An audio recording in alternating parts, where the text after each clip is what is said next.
Welcome back. ನೀವು ನೋಡ್ತಿದ್ದೀರಾ ಹೊಸ ವೀಡಿಯೋಗೆ. ಇವತ್ತಿನ ದಿನ ನಾನು ಬೆಂಗಳೂರಲ್ಲಿ ಅದೇ ಪ್ಲೇಸ್ ಹತ್ರನೇ ಒಂದು ಪಕ್ಕದ ಪ್ಲೇಸ್ ಹತ್ರ ಇದ್ದೀನಿ ಗುರು. ಇದು ಯಾವುದಂದರೆ ಮಹಾವೀರ್ ಪ್ಯಾಲೇಸ್ ಅಂತ ನೋಡ್ತಿರ್ಬೋದು ನೀವು. ಮಹಾವೀರ್ ಪ್ಯಾಲೇಸ್ ಅಂತ ಇದೆ.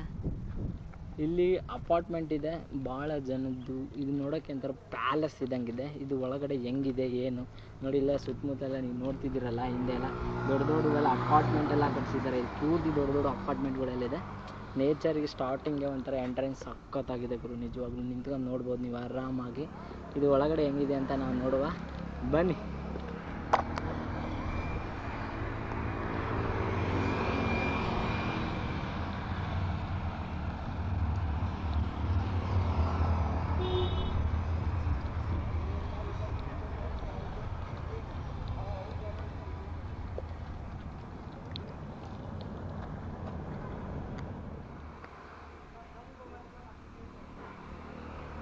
ಇದು ಪ್ಯಾಲೇಸ್ ಎಂಟ್ರೆನ್ಸ್ ಒಳಗಡೆ.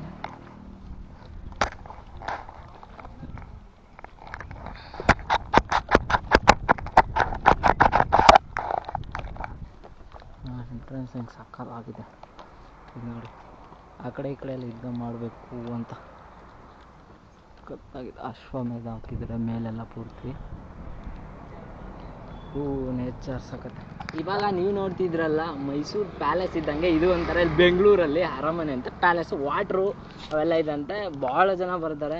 ಏನಕ್ಕೆ ಅಂದರೆ ರೆಸ್ಟ್ ಮಾಡೋಕ್ಕೆ. ಯಾಕೆ ರೆಸ್ಟು ಅಂತ ನನಗೆ ಗೊತ್ತಿಲ್ಲ. ಅದು ಯಾಕೆ ಅಂತ ನನಗೆ ಗೊತ್ತಿಲ್ಲ. ಗೊತ್ತಿದ್ದರೆ ಹೇಳಿ. ನೋಡಿ ಈ ಕಡೆ ಎಲ್ಲ ಒಂಥರ ಸಖತ್ತಾಗಿದೆ. ಗಾರ್ಡನ್ ಬೆಳೆಸ್ಬಿಟ್ಟಿದ್ದಾರೆ ಪೂರ್ತಿ. ಇಲ್ಲೆಲ್ಲ ಆಲ್ಮೋಸ್ಟ್ ವೆದರ್ ಚೆನ್ನಾಗಿದೆ ಗುರು. ಸಿಕ್ಕೋಪಟ್ಟೆ ಇಷ್ಟ ಆಯಿತು ನನಗೆ. ಏನು ಇಷ್ಟ ಆಯಿತು ಅಂದರೆ ಈ ಥರ ಕಟ್ ಮಾಡಿದ್ರಲ್ವ ಗಿಡ, ಇದು ಇಷ್ಟ ನನಗೆ. ಗಿಡ ಕಟ್ ಮಾಡಿದ್ದು ಅಂತಲ್ಲ, ಇಲ್ಲೆಲ್ಲ ಒಂಥರ ನೇಚರ್ ಸಖತ್ತಾಗಿದೆ ನೋಡಿ. ಹಿಂದೆಲ್ಲ ನೋಡ್ತಿದ್ರಲ್ಲ ಏನಥರ ಒಂಥರ ಗಾರ್ಡನಲ್ಲಿ ಇದ್ದರೆ ಒಂಥರ ಗಾರ್ಡನ್ ಪಾರ್ಕ್ ಥರ ಫೀಲ್ ಬರ್ತಿದೆ. ಆದರೆ ಪ್ಯಾಲೇಸ್ ಅಂತೆ. ಈ ಪ್ಯಾಲೇಸು ಲಾಂಗ್ ಇದೆ ಅಂತ. ಲಾಂಗ್ ಅಂದರೆ ಲಾಂಗ್ ಇದೆ, ಭಾಳ ಲಾಂಗ್ ಇದೆ. ಅದನ್ನು ಬೈಕಾದರೆ ಚೆನ್ನಾಗಿತ್ತು ಬ್ರೋ ಅಂದರು ಅವರು. ಪರವಾಗಿಲ್ಲ. ಈಗ ನಾವು ನಟರಾಜ ಸರ್ವಿಸ್ ಆಗಿರೋದ್ರಿಂದ ನಟರಾಜ ಸರ್ವಿಸಲ್ಲೇ ತೋರಿಸ್ತೀವಿ ನಾವು ಹೆಂಗಿದೆ ಅಂತ ಅಲ್ವಾ. ನೋಡಿ ಗಾರ್ಡನ್ ಮಾತ್ರ ಸಖತ್ತಾಗಿದೆ ಕಾಣಿಸ್ತಿದೆ. ಇಲ್ಲಿ ತೋರಿಸ್ತೀನಿ ನೋಡಿ. ಇಲ್ಲಿ ಪಕ್ಕ ಅಕ್ಕಪಕ್ಕ ಎಲ್ಲ ಗಾರ್ಡನ್ ಮಾತ್ರ ಸಿಕ್ಕಾಪಟ್ಟೆ ಸಖತ್ತಾಗಿ ಬೆಳೆಸಿದ್ದಾರೆ ಬಿಡು.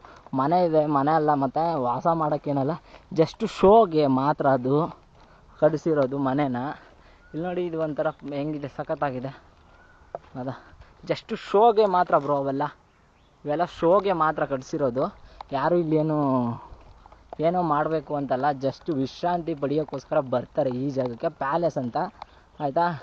ಅಲ್ಲಿ ಇಲ್ಲೆಲ್ಲ ಮನೆ ಕಟ್ಟಿಸಿದ್ದಾರೆ ಅಂದರೆ ಮತ್ತೆ ಫುಲ್ ಗಾಬರಿದ್ದು ಹೋಗ್ಬಿಟ್ಟಿದ್ದಾರೆ. ಅದು ಗಾಬರಿ ಪ್ರಶ್ನೆ ಅಲ್ಲ, ಜಸ್ಟ್ ಶೋಗೋಸ್ಕರ ಕಟ್ಟಿಸಿರೋದು ಇದನ್ನು. ಇದನ್ನು ಮಾಡ್ತಿದ್ದಾರೆ ಹೌದಾ. ಇದು ಮಾಡ್ತಿದ್ದಾರೆ ಪ್ಯಾಲೇಸ್ ಹತ್ರನೇ. ನಾನು ಅಂದ್ಕೊಂಡಿದ್ದು ಏನಂದರೆ ಜಸ್ಟ್ ಪ್ಯಾಲೇಸ್ ಥರ ಅಂತ. ಅಂದರೆ ಪ್ಯಾಲೇಸ್ ಅಲ್ಲ ಗುರು, ಇದು ನನಗೆ ತಿಳಿದ ಮಟ್ಟಿಗೆ ಪ್ಯಾಲೇಸ್ ಅಲ್ಲ. ಯಾವ ಪ್ಯಾಲೇಸ್ ಥರನೂ ಹಿಂಗಿರಲ್ಲ. ಯಾಕಂದರೆ ಇಲ್ಲಿ ಮನೆಗಳಾಗಿದ್ದರೆ ನೋಡ್ತಿದ್ದಾರಲ್ಲ, ಮನೆ ಎಲ್ಲ ಆಲ್ಮೋಸ್ಟ್ ಆಗಿ ಮನೇಲಿ ವಾಸ ಮಾಡ್ತಿದ್ದಾರೆ. ಓಕೆ, ಕನ್ನಡದವ್ರು ಯಾರಿಲ್ಲ, ಎಲ್ಲ ತೆಲುಗಲ್ಲ ಸಾರಿ ಹಿಂದಿರಿದ್ದಾರೆ. ಇಲ್ಲೆಲ್ಲೋ ವಾಟರ್ ಫಾಲ್ಸ್ ಇದೆ ಅಂತ ಅಂದ ನಮ್ಮಣ್ಣ. ಎಲ್ಲಿ ಅಂತ ಗೊತ್ತಿಲ್ಲ. ಸುಮಾರು 2 ಕಿಲೋಮೀಟ್ರ್ ಹೋಗ್ಬೇಕಂದ್ರೆ. ಸುಮಾರು ರೂಮು ಇದೆ, ಚೆನ್ನಾಗಿದೆ ಅಪಾರ್ಟ್ಮೆಂಟ್ಗಳು ಇವೆಲ್ಲ. ಏನು ಒಂಥರ ರಿಸ್ಟ್ರಿಕ್ಷನ್ ಇಲ್ಲ, ಏನಿಲ್ಲ.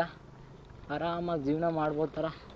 ಎಲ್ಲೋ ಬೆಂಗಳೂರು ಆಚೆನೋ ಇಲ್ಲಾಂದರೆ ಒಂಥರ ಹೆವಿ ಇದೆ ಕಾಡು. ನಂದೊಂದು ಡ್ರೀಮ್ ಇದೆ ಹೋಗ್ತೈತಲ್ಲ, ಆ ಕಾರ್ ತೊಗೋಬೇಕು. ನಾನು ಮುಂದೆ ತೊಗೋಬೇಕಂತ ಡ್ರೀಮ್. ಅದು ಯಾವ ಥರ ಅಂದರೆ ಲಕ್ಸುರಿ ಕಾರಲ್ಲಿ ಓಡಾಡ್ಬೇಕಂತ ಆಸೆ ನನಗೆ. ಮಾಡುವ ಆಸೆ. ಅವನ ಜೀವನದಲ್ಲಿ ಏನಾದರೂ ಆಗಲಿ ಲಕ್ಸುರಿ ಕಾರ್ ತೊಗೋಬೇಕನ್ನೋದು ಆಸೆ ಮಾತ್ರ ಯಾವತ್ತೂ ಕಮ್ಮಿ ಆಗಿಲ್ಲ. ಅದು ಏನೇ ಕಷ್ಟಪಟ್ಟರು ಪರವಾಗಿಲ್ಲ, ಆ ಕಾರ್ ಮಾತ್ರ ಬಿಡೋದಿಲ್ಲ ನಿಜವಾಗ್ಲೂ. ನಾನು ಇವತ್ತೆಲ್ಲ ನಾಳೆ ನಾನು ತೊಗೊತೀನಿ ಅನ್ನೋದು ಒಂದು ಆತ್ಮವಿಶ್ವಾಸ ನನ್ನ ಹತ್ರ ಇದೆ ಗುರು. ನಿಜ ತೊಗೊತೀನಿ, ತೋರಿಸ್ತೀನಿ ನಾನು ಏನು ಅಂತ. ಈಗ ಬನ್ನಿ. ಗಾರ್ಡನ್ ಮಾತ್ರ ಸೈಕಾಗಿ ಬ್ರೋ, ನಿಜವಾಗ್ಲೂ ಗಾರ್ಡನ್ ಮಾತ್ರ ಹೆವಿ ಸೈಕಾಗಿ ಬೆಳೆಸ್ಬಿಟ್ಟಿದ್ದಾರೆ. ಎಲ್ಲಿ ನೋಡಿದ್ರು ಮರ ಗಿಡ, ಸೋಕೇಸ್ ಗಿಡಗಳೆಲ್ಲ. ಇಲ್ಲಿ ನೋಡಿ ಎಷ್ಟು ಸಖತ್ತಾಗಿ ಕಾಣಿಸ್ತಿದೆ ಅಲ್ವ. ಎಲ್ಲ ಫುಲ್ಲು ಒಂಥರ ಡಿಫ್ರೆಂಟ್ ಕಾನ್ಸೆಪ್ಟಲ್ಲಿ ಚೆನ್ನಾಗಿ ಬೆಳೆಸಿದ್ದಾರೆ. ಅದು ಯಾವುದೋ ಗೊತ್ತಿಲ್ಲ, ಒಂದು ತಳಿ ನಮ್ಮೂರಲ್ಲಿ ರಾಸ್ಪೇಟೆ ಇದ್ದಂಗಿದೆ. ಅದು ಯಾವುದಂತ ಗೊತ್ತಿಲ್ಲ ನನಗೆ. ಇಲ್ಲಿ ನೋಡಿ ಹೆಂಗೆ ಕಾಣಿಸುತ್ತೆ ಗಡಿ ಹತ್ರ. ಟೌನ್ ಥರ ಚಿಕ್ಕದಾಗಿದೆ, ಸಖತ್ತಾಗಿದೆ. ಹೆಂಗೆ ಕಾಣಿಸುತ್ತೆ ನೋಡಿ. ಇದನ್ನೇ ಹೇಳಿದ್ನಲ್ಲ, ಟೌನ್ ಹಿಂಗೆ ಕಾಣಿಸ್ತಿದೆ. ಅದರಲ್ಲೊಂದು ಗಡಿಯಾರ ಶೋಕೇಸ್ಗೆ ಇಡ್ತಾರೆ. ಏನು ಸಖತ್ತಾಗಿ ಕಟ್ ಮಾಡಿದ್ರೆ ಅಲ್ಲೆಲ್ಲ ಸಿಕ್ಕಾಪಟ್ಟದ ನೋಡಿ. ಅಲ್ಲೆಲ್ಲ ಹೂಗಳೆಲ್ಲ ಒಂಥರ ಡಿಫ್ರೆಂಟ್ ಕಾನ್ಸೆಪ್ಟಲ್ಲೆಲ್ಲ ಸಖತ್ತಾಗಿ ಮಾಡಿದ್ದಾರೆ ಗುರು ನಿಜ. ಅಲ್ಲಿ ಕುತ್ಕೊಳಕ್ಕೆ ನೋಡಿ ಯಾವ ಥರ ಎಲ್ಲ ಕಾಣಿಸ್ತಿದೆ ಸಾಯಂಕಾಲ. ಹೂವಲ್ಲ ಗುರು ಇವು, ಹೂವಲ್ಲ ಒಂಥರ ಚೆನ್ನಾಗಿದೆ. ಅಲ್ಲೆಲ್ಲ ಕಾಂಗ್ರೆಸ್ ಬೆಳೆದಿದೆ ಅಂದ್ರೂ ಸಖತ್ತಾಗಿ ಕಾಣಿಸ್ತಿದೆ ನಿಜವಾಗ್ಲೂ.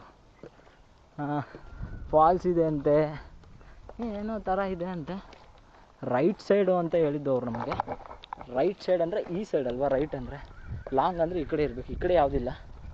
ಇಲ್ಲಿ ಗುಡಿ ಇದೆ, ಕೆಳಗಡೆ ಒಂದು ಗುಡಿ ಇದೆ ನೋಡುವ. ಅದು ದೂರ ಇದೆನಾ ಇಲ್ಲ ಕಮ್ಮಿ ಇದೆನಾ ಗೊತ್ತಿಲ್ಲ. ಚೆನ್ನಾಗಿದೆ ಆದರೂ ನೋಡಿ, ಸುತ್ತಮುತ್ತ ಸಖತ್ತಾಗಿ ಬೆಳೆಸಿದ್ದಾರೆ. ಕಾರು ವ್ಯಾನ್ ಟೌನ್ಗೆಲ್ಲ ಒಂಥರ ಮಜೂನ. ನೋಡಿತಿದ್ದೀರಲ್ಲ, ನಡೆದು ಕಾಲೆಲ್ಲ ಸೌದು, ಶೂ ಜೊತೆಗೆ ಶೂನು ಹರ್ಕೊಂಡು ಹೋಗ್ಬಿಡ್ತು ಗುರು ಇವತ್ತು. ನಾನು ಹಣೆ ಬರೋಕ್ಕೆ ನೋಡಿದ್ರೆ ಶೂ ಕೂಡ ಕಿತ್ಕೊಂಡು ಹೋಗ್ಬಿಟ್ಟಿದೆ, ನಡೆಯೋಕ್ಕೆ ಕಷ್ಟ ಆಗ್ತೈತೆ. ಎಲ್ಲಿದೆ ಅಲ್ಲಿ ರೈಟ್ ಸೈಡಲ್ಲಿ ವಾಟ್ರ್ ಫಾಲ್ಸ್ ಇದೆ ಅಂತ ಅಂದರು. ರೈಟು ಲೆಫ್ಟು ದೇವ್ರಿಗೆ ಗೊತ್ತು. ಅಂದರೆ ಅಪಾರ್ಟ್ಮೆಂಟ್ ಜಗ್ಗಿದೋಗ್ರು ಅವಾಗಿಂದ್ರಲ್ಲಿ ಮಾಡಿರೋದಿದೆಲ್ಲ, ಇನ್ನೂ ಅಲ್ಲೆಲ್ಲ ಬೆಳ್ಕೊಂಡು ಇದೆ. ಅಂದರೆ ಹೋಗುತ್ತೆ ಇವತ್ತಲ್ಲ ನಾಳೆ. ಬೆಂಗಳೂರಲ್ಲಿ ಕಾಸ್ಟ್ಲಿ ಜೀವನ ಅಲ್ವಾ, ದುಡ್ಡೇ ದುನಿಯಾ, ದುಡ್ಡಿದ್ರೆ ಜೀವನ, ದುಡ್ಡಿದ್ರೆ ನಾನು ನೀನು, ದುಡ್ಡಿಲ್ಲ ಅಂದರೆ ಯಾರೂ ಇಲ್ಲ ಅಂತ ತಿಳ್ಕೊಳ್ಳಿ ಫಸ್ಟು. ಯಾಕೆ ಅಂದರೆ ಜೀವನ ಪೂರ್ತಿ ನಾವು ಏನಕ್ಕೋಸ್ಕರ ಬದುಕ್ತಿದ್ದೀವಿ ಅಂದರೆ ದುಡ್ಡಿಗೋಸ್ಕರ ಬದುಕ್ತಿದ್ದೀವಿ ಅಂತ ನಡೀತಿರೋ ಜೀವನ ಇದು. ಅದು ಯಾರೇ ಏನೇ ಅಂದರೂ ಅದು ಬದಲಾಗೋಕ್ಕೆ ಸಾಧ್ಯನೇ ಇಲ್ಲ. ನನಗೆ ಗೊತ್ತು, ದುಡ್ಡಿದ್ರೆ ಜೀವನ, ದುಡ್ಡಿದ್ರೆ ನಾನು, ದುಡ್ಡಿದ್ರೆ ಎಲ್ಲರೂ ಅಂತ. ಒಂದಲ್ಲ ಒಂದ್ಸಲ ದುಡ್ಡು ಮಾಡಿದಾಗ ಗೊತ್ತಾಗುತ್ತೆ ಎಲ್ಲರೂ ನಮ್ಮವ್ರೆ ಅಂತ. ದುಡ್ಡು ಇಲ್ದಾಗೆ ಗೊತ್ತಾಗೋದು ಯಾರು ನಮ್ಮವರು ಅಂತ ಅಲ್ವಾ. ಅದು ರಿಯಲ್ಲು, ಇದು ರೀಲು. ಸಾರಿ, ಇದು ರಿಯಲ್, ಅದು ರೀಲು. तुम्हारा नाम क्या है? दीपन बावरी। ओके, कौन से? आसाम। आसाम, ओके ठीक है भाई। Okay, thank you. ಈ ವಿಡಿಯೋ ಏನಾದರೂ ಇಷ್ಟ ಆದರೆ ಲೈಕ್ ಮಾಡಿ, ಶೇರ್ ಮಾಡಿ, ಕಮೆಂಟ್ ಮಾಡಿ. ನೆಕ್ಸ್ಟ್ ವಿಡಿಯೋದಲ್ಲಿ ಒಳ್ಳೆ ಥರದ್ದು ಸಿಕ್ಕಾಪಟ್ಟೆ ಒಂದು ಅವೆಂಜರ್ ಅಂತ ತರ್ತೀನಿ.